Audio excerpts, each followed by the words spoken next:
anong pinaka-exciting na event na napuntahan ko lately? Syempre, ang BeauCon Manila. Sobrang dami ng mga beauty products na nakita ko doon. Una ko pinuntahan ang booth ng Juju.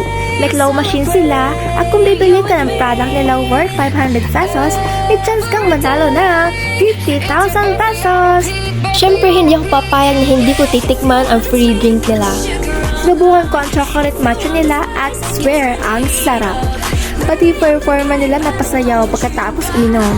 Abangan nyo mamaya ang performance nila.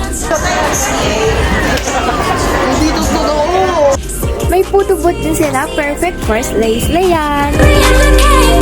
At syempre ang CEO ng Juju, ang fresh na talaga kahit saan ang gusto. Here hindi mo na ako magsasalita, panoorin niyo muna ang performance nila Bomba D at Felicia D.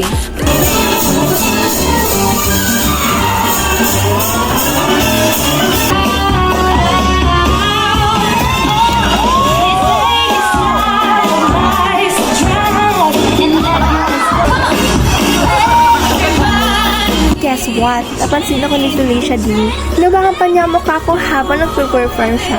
May performance din sila magkasama at makikita niyo ang full video sa next TikTok upload ko. Live na live din ang Juju sa TikTok Shop Philippines. At syempre walang uuwi na walang iuuwi. Naka-tote bag lahat ng binigay nilang product sa akin.